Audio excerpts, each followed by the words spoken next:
Ви знаєте, не так давно я видав книжку «Русинський національний театр». Вот что интересно. 1923 рік появляється перша п'єса уже у часи Межевойня. Ясно, до того були твори Олександра Духновича, були твори Івана Коритнянського, драматичні твори. Але в часи Межевойня появляється, значить, у нові епоха, нове віяння, нове життя, нові концепції, нові соціальні економічні подмінки. Появляється драматургія русинська. І чехословацький уряд, він добре робить. Він хотів мати 3 національні театри. Ну ясно, що в Празі буде національний чеський театр.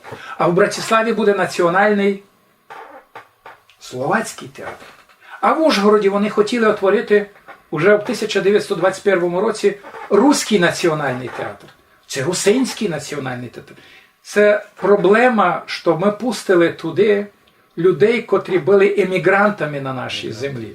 Це хор Петлюри, ми знаємо, так? Класичний. У 1918 році Петлюра фактично дав можливість сформувати із прекрасних українських інтелігентів хор Петлюри, який мав популяризувати українську співанку, українське слово. І просто, коли витворилася українська держава в 18-му році, żeby каже, а що то за українська держава? А ми за таку не знали.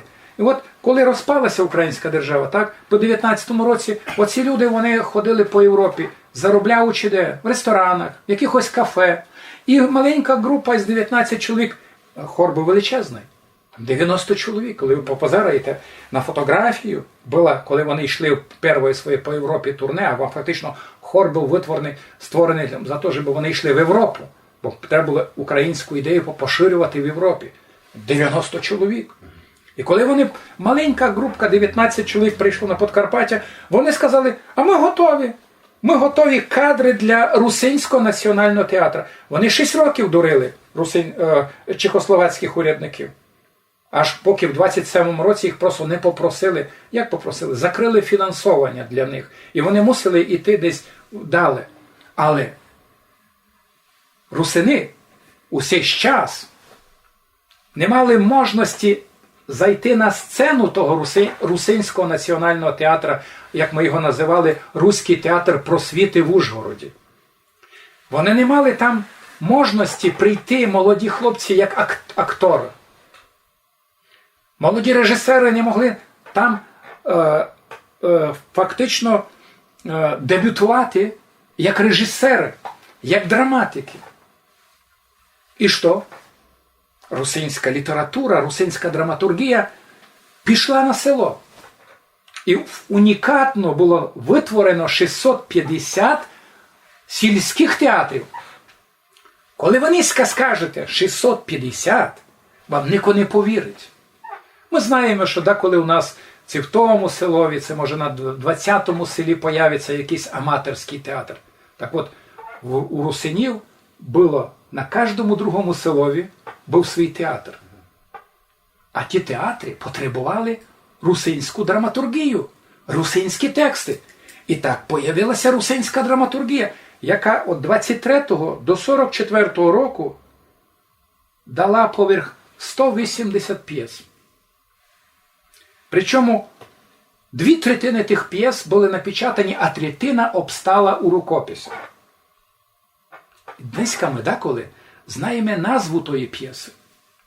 Ми деколи в газетах того часу ми маємо деякі інформації, що там у селові Доманинці, це там у Кирицьках, це ще десь місний драматичний театр заграв п'єсу таку-то, таку-то, назва. Ми деколи автора не знаємо. Я вже не говорю, що ми не маємо тексти тих. Я не так давно знайшов декілька таких текстів аж в Америці. От чудно, але знайшов текст «Отче наш» от того самого нашого Августина Волошина, який теж не міг вийти на ту сцену, бо фактично був слабий режисер, так? Але пробував себе в сільському оточенні і просвітні тут організації або культурні, які обшарки общества просвіта, вони бралися за тут. Ясне діло, коли ми кажемо 140, 160, 180 п'єс, ми мусимо розуміти, що в одному селові була русофільська орієнтація. Вони більше орієнтували на тексти, котрі були написані русофілами, а в другому то була українофільська, а в третьому була русинофільська. Котра вже була найменше респектована державою і найменше себе могла знайти.